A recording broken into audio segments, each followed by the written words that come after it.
that day has dimmed. I wish I could tell you that the knife-like sorrow and pain has subsided, but the fact is, it is still raw and real for so many of us in Connecticut this day 10 years ago. My mind goes back to the horrors of this day, and I think that reliving it reminds us of the need to honor those 26 lives with action. It is still searingly and scaringly vivid. The voices, the faces, the unforgettable moments of that tragedy as we stood at the firehouse in Sandy Hook and saw parents and loved ones emerge after learning that their children were loved ones, beautiful babies and great educators, would not be coming home that night. Parents with their faces frozen in shock and sorrow, struggling through tears. Police and first responders bent with disbelief and grief. Townspeople, loved ones, feeling helpless and hopeless. And in the wakes and funerals that followed, what we saw was a town and a state that rallied together, but still the searing sorrow of those losses, and also the determination that was expressed that night at St. Rose of Lima Church to turn that grief and sorrow into something positive.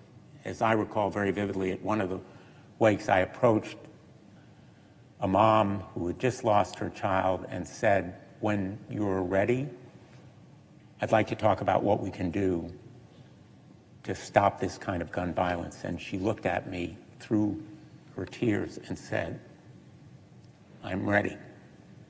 I'm ready now." That is the spirit that Sandy Hook and Newtown brought to the world as the world watched them. And many of them, not all, but many, turned that grief and loss into advocacy. They came here to the Capitol. They asked us to do something about gun violence. They spoke to colleagues, they crusaded, they sought to improve the background check system that all too often allows people who are dangerous to have weapons, people who should be separated from their guns or prevented from having them in the first place. And they were in this gallery, many of them, when the vote on that background check bill failed. It received 60 votes, but it failed. It received less than 60 votes, so it failed. It received a majority, but not the 60 votes that it needed. And from the gallery, I heard then, and I still feel that it echoes in this chamber, shame, shame on you. And indeed, shame on us for the 10 years afterward when no action came from this body. In the last decade, they have continued that crusade. They have helped to form a movement. They've been joined by tens of thousands of others in a movement to change the law, to turn that trauma and loss into positive social change and reform. And they have helped create a movement. Organizations like Giffords and Newtown Action Alliance, Sandy Hook Promise, Moms Demand Action, Students Demand Action, the Newtown Action Alliance, Connecticut Against Gun Violence, many of them coming here and working year after year. That episode and others like it, the scourge of gun violence, have given rise to that movement. And through that decade, literally 41,000 Americans have died every year. 1 million Americans in total have been shot. Gun violence is now the leading cause of death among American children and teens. Every day, 8 children and teens are unintentionally or accidentally injured or killed due to an unlocked or unsupervised gun. But the survivors and the loved ones have become the difference makers. And they have been joined by law enforcement and parents, teachers, medical professionals, activists, and advocates who have said to us, enough is enough. And their determination and courage, their conviction, that momentum have created a different trajectory, a different climate of opinion in this country, so that now a majority of Americans want common sense, sensible controls on gun violence. So the passage of the Bipartisan Safer Communities Act was not an accident of history. It was the culmination of a movement that is still growing and spreading in its influence and impact. And there's no minimizing the importance of the measure that we passed with strong bipartisan support last August. It improves the background check system. It closes the boyfriend loophole. It helps stop gun trafficking. It adopts the concept of red flag statutes, intervention in crisis, separating people from guns when they are going to kill themselves or others, or at least tell people they're going to do it. And that red flag or emergency risk protection order movement is one that we in Connecticut initiated. We were the first to pass that statute. And I have worked with Senator Graham and others in bipartisan expansions of that proposal. And it is already helping to save lives. In Florida, it has saved countless lives. In Connecticut, in the 19 states where there are red flag statutes. And the act as a whole is helping to save lives. As my colleague, Senator Murphy, who will speak shortly, has said, the reforms on the background check system alone have helped to save lives. And I credit him with his leadership in passing that measure. And yet the deaths continue. We know that that measure was not the single solution or the panacea that will solve the problem of gun violence, the scourge, the epidemic of gun violence deaths in this country. We have broken the grip of the gun lobby. The NRA is a shadow of itself. And we have a movement that is growing in importance and impact, but there is so much more to be done in the law. We need Ethan's law, safe storage, such as we've done in Connecticut, strengthen red flag and emergency risk protection order statute, better background check systems to make them more complete and better enforceable, and yes, ban on assault weapons, high-capacity magazines, ghost guns, which are the scourge of law enforcement. And so I say to the advocates and activists who are continuing this movement, we will continue that work. We will honor with action the lives that are lost, not only in Sandy Hook, but all around this country, day after day, in drive-by shootings, in crimes and criminal assaults, in domestic violence. Just in this past month, a brave young woman, Julie Minogue, was lost in Connecticut to domestic violence, where a protective order should have helped to save her life. And we owe our police more support and resources to enforce those protective orders and to take action against gun violence.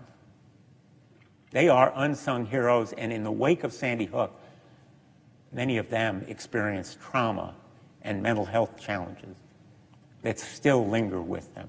And on this day, we should remember and commemorate and celebrate the service of our police, and yes, our teachers, who also every day have to do the drills and experience the fear and apprehension for themselves and their students. They are also unsung heroes of Sandy Hook and afterward. And parents who have to explain why they have that apprehension and why their children have to prepare for those drills. Our medical professionals in the emergency room who see this trauma and the death and injury day in and day out, they are doing their jobs. Our teachers are doing their jobs. Our police are doing their jobs. Parents are doing their jobs. Congress is not doing its job. Thank you to them for doing their jobs. Congress must do its job to strengthen our laws and prevent gun violence. And there is a new generation of activists and advocates coming along. The young woman who spoke at the vigil last Wednesday night and introduced Senator Biden, a survivor of Sandy Hook, is just one example. March for Our Lives, emanating from Parkland. All of the young people who are demonstrating that positive energy that is so critical and important in advancing this movement. They are showing awe-inspiring hope and grace. Junior Newtown Action Alliance, another example. And the community of Sandy Hook has responded with dazzling strength and courage. That community has not only rallied around the loved ones who have experienced unspeakable loss, but they have helped support the charitable and nonprofits that those families formed in the wake of those losses. They have truly chosen love. Those families, many of them, have established foundations and nonprofits that benefit music, art, education, scholarships for students, animal sanctuary. I've worked with the Jesse Lewis Choose Love movement, started by Scarlett Lewis, the Sandy Hook Promise organization, started by the Hockley and Barden families, the Catherine Violet Hubbard Foundation, Ben's Lighthouse, the Emily Parker Art Foundation, the Vicky Soto Memorial Fund, which just a couple of weeks ago had a run in Stratford, the 5K, to benefit the great work that it's doing on scholarships. The Aviel Foundation, the Anna Grace Project, the list goes on. It is a part of this story because Sandy Hook is the story not only of social change and legal and legislative reform, it is also an intensely personal story about grace and grit, about courage and strength, and about a personal dedication to making good come of that unimaginable horror and evil on that day. And Sandy Hook in Connecticut is also the story about peacekeepers, a new generation of peacekeepers, young people who are dedicated in Hartford through the Compass Youth Collaborative, graduates of the Brother Carl Hedrick Institute, who are determined to try to prevent violence and reach out to others of their age and stop gun violence before it begins by enlisting others in peacekeeping and intervention. And that is also the result of the Bipartisan Safer Communities Act, because the investment of $15 billion in mental health and crisis intervention and community organization is, at the end of the day, a critical part of stopping gun violence. The Survivors Club, as someone has said, is one that no one wants to join. The Survivors Club of gun violence is a network that no one wants to be a part of personally. And yet, as long as the violence continues, there will be survivors and loved ones like the great and graceful families of Sandy Hook. And as our heart goes out to them on this day,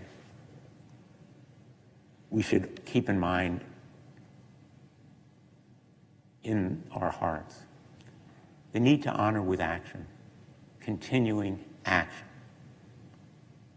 They are doing their job. Police, teachers, medical professionals, parents, all of the professionals are doing their job. Congress must do its job. The time is for action, more action now. Thank you, Mr. President.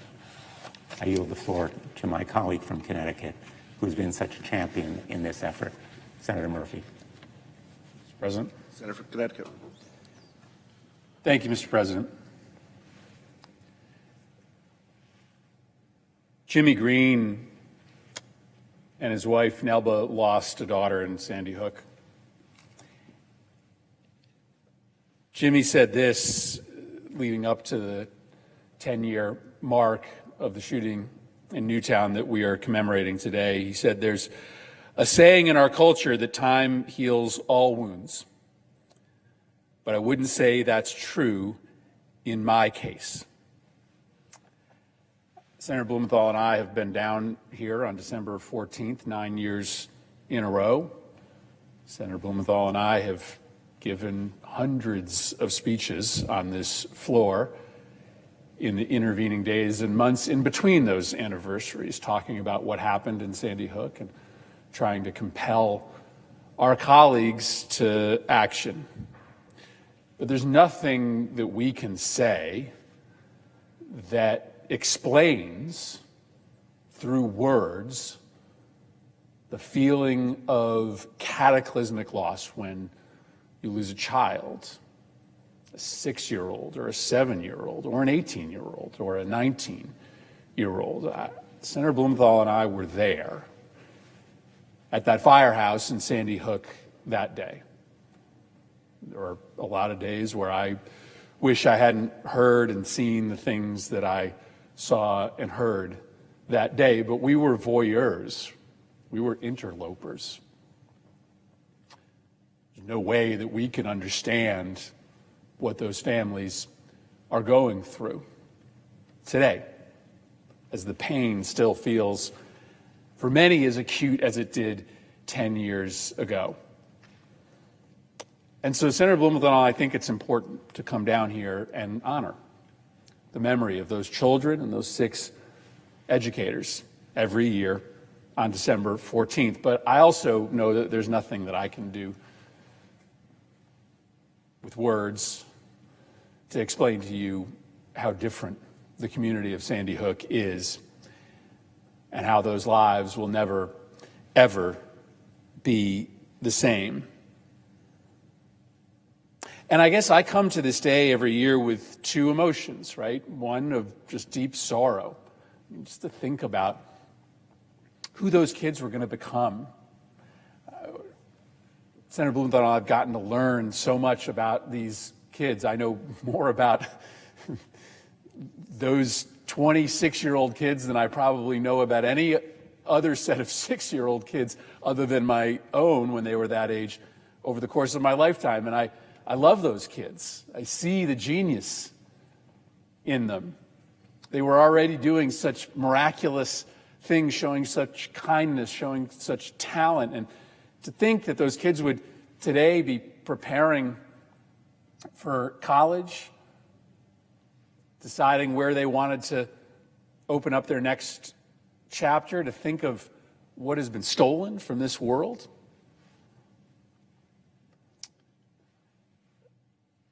My sorrow is also due to the fact that, well, this nation is different today than it was before Sandy Hook.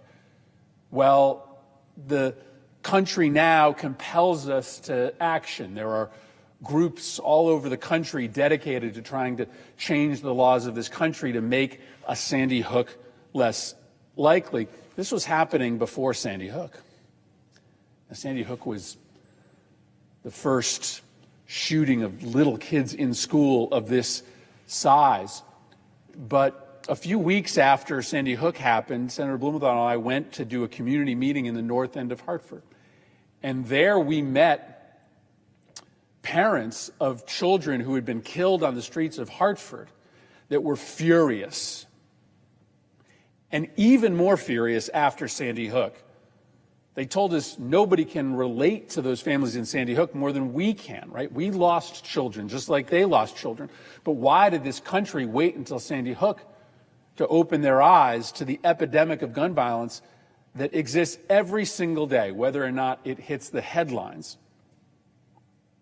So my sorrow today is for what we lost 10 years ago today, for the genius and the talent that was extinguished from this earth, those kids and those educators, those teachers. But also, my sorrow today is for the fact that it took Sandy Hook to wake this country up to what had been happening in front of us every single day. And to really understand the gravity of Sandy Hook, you can't just think about those kids. Right? That's the worst part of this, by leaps and bounds. But there are survivors. There are children who witnessed those shootings. There are family members that experienced deep trauma. There are first responders who will never be the same after having to sort through that carnage. And Sandy Hook is a window into the particular grief that comes with losing someone to gun violence, especially someone young, but also the broad sweeping trauma that comes with a shooting of 20 or 1. And that's the important thing to understand today as well, that our love needs to go to those families first and foremost, but also to the entire community of Newtown. But so must it go to the broader experience of gun violence. I live in Hartford, Connecticut. I live in the south end of Hartford, a neighborhood adjacent to the south end of Hartford. I hear every night the sirens of police cars and ambulances whizzing by my house. I went to a middle school, to actually a K-8 school. I met with middle schoolers at this school just down the street from my home a few weeks ago, just to kind of talk with these kids about what they wanted to change about the neighborhood that we live in. You know what they wanted to talk to me about? They wanted to talk to me about their walk to and from school. They wanted to talk to me about how dangerous it is for them to walk from their house to the school that they go to, and how every single day they are experiencing a trauma that many people that grow up in the suburbs or rural areas of this country will never experience once in their life. These kids experience every single day. That's the true story of American gun violence, not just those that lose their lives, but this much bigger universe of millions of individuals who experience trauma either through the loss, through the firsthand experience of gun violence, or through the daily threat of gun violence. And so my pain is for what we lost that day. My pain is for the delayed reaction of this country in waking up to this epidemic. My pain is for the broader community of kids and individuals who have to live with the consequences of our inaction. But I just simply want to underscore something Senator Blumenthal said as well. I also come to this day with a lot of joy. A lot of joy for what we have found that lies inside each of us. Right? Out of Sandy Hook came kindness and grace. Senator Blumenthal rattled off a list of not-for-profit organizations, charitable causes that have sprung forth from those families in Sandy Hook. The amount of money that's been raised to try to make people's lives better in big ways and small ways. I come to this day with a lot of gratitude for the community of Sandy Hook for deciding to take that awful tragedy and turning it into something wonderful. There are small little charities that started out of Sandy Hook based upon the passions of those kids who loved art or loved animals. They're now charitable organizations that give more kids, especially more underserved kids, access to art and experience with animals. There are big organizations that are seeking to change the culture of schools, to make sure that you don't have situations in which individuals who are going through mental illness or trauma find themselves isolated and ostracized in the way that many mass shooters become. So there's so much important work that is happening based off of that loss. I have joy for that. I do. I also have gratitude for all the people who have stepped up and been part of this movement to change the laws of this country. I get it that people didn't see results here for 10 years until this summer. But Senator Blumenthal and I and others, Senator Durbin, that have been working this issue for a decade, we saw that small but meaningful progress every single year. Every single year, a couple more partners, especially on the Republican side, were willing to talk to us about change. All of a sudden, it became a little bit more likely that we would finally pass something. And then finally, this summer, almost 10 years to the day of the tragedy at Sandy Hook, we passed the most significant anti-gun violence measure in Congress in 30 years. And I got a briefing from the Department of Justice, as did Senator Tillis and Senator Cornyn, just a few weeks ago, and we were shown evidence that this law that we passed collectively is already saving lives. We were given cases in which individuals who would have gotten a gun, who were in crisis, who were contemplating violence, did not get a gun because of the law that we passed together. So what we have done isn't enough. It doesn't absolve us of the responsibility to do more, but it is saving lives. And this day for me comes with gratitude and joy for all of the people all across this country, especially those people in Newtown who've decided to be part of this movement, which allowed us to pass legislation this summer, which is, as we speak, saving lives all around this country. My sorrow and my joy that I bring to this day, it's through my perspective as the representative of Newtown. I was the congressman from Newtown for 6 years. I'd just been elected to the Senate about a month prior when Sandy Hook happened. But it is also due to my perspective as a parent. My kids are amongst this generation that has grown up knowing nothing except for the threat of a mass shooting. I'll never forget my kindergartner, who's now a fifth grader, coming home and telling me about his first active shooter drill. He didn't exactly know what it was, right? He was 5 years old. He said, "Dad, my teacher told us all to go to the bathroom today." All of us, all 26 of us, she packed us into the bathroom. He described the fact that they were standing in the bathroom all tight together like sardines. And he said, she told us we were practicing for what would happen if a bad man came into our building. and she told us to stay there and be quiet for as long as we could. He didn't really know what it was, but he knew enough to say to me this. He said, "Daddy, I didn't like it." My older son texted a few weeks ago to tell us that his school was in a lockdown because of a shooting outside. 2 hours those kids sat in that school until they were released. I mean, my kids, I think, are proud of the fact that their dad comes to work every day trying to solve for this epidemic. But there's no way to really calculate what this generation of kids is losing every single day by living in fear. I think what we did this summer really helped, though. I say that honestly. Some people say it's not enough, right? You have to go further. But what we communicated this summer to those kids and to parents is that we care. Our answer isn't nothing, right? And so as much as I experienced this as a father, I also know that we've made progress, and that progress has been logistical and practical, but it's also been metaphysical. It's been emotional. What we did this summer just gave kids in this country, parents in this country, a little bit of a feeling that, right, we're going to be there for them, and hopefully more in the future. So I'm grateful to be on the floor with my colleague today, commemorating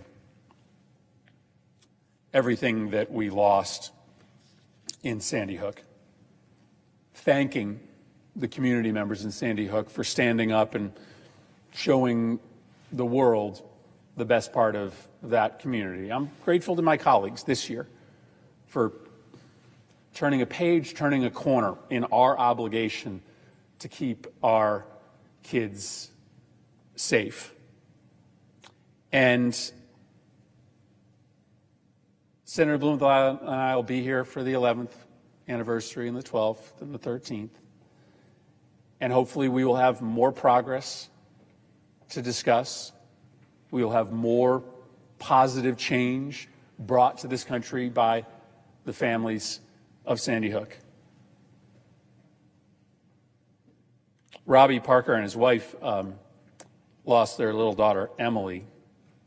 Emily's so cute. 6 years old when she died. Robbie said this. Robbie said, "We've learned how to hold on to two things. We can enjoy the things that make us happy," Robbie says about his family, the Parkers. "And we can also carry the pain of losing someone and the sorrow that comes with that." It's okay to feel both things today. It's okay to feel pain for what happened in Sandy Hook, but don't let that consume you. Because the Parkers aren't letting it consume them. Jimmy Green will tell you that time has not healed his wounds, but I know Nelba and Jimmy. I know that they bring a lot of joy every day. So feel pain today, feel sorrow, think about those families, but man, bring some life and some grace. Make a decision that in your world you're going to honor those kids and those adults' memory with some action. Because I guess that's what I think about most today. I'm sad for what we lost, but I'm also inspired and hopeful for all the grace and the kindness that has grown out of this tragedy.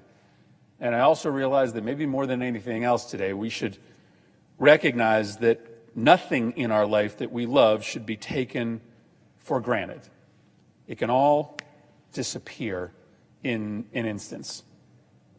So show that daily grace and kindness necessary to communicate to your loved ones, to your friends, to your community, that you don't take them for granted.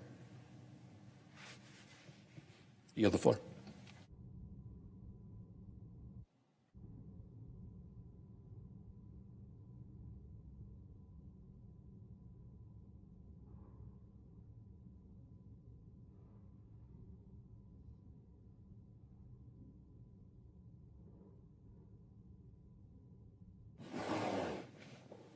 Mr. President, note the absence of quorum. Call the roll. Ms. Baldwin.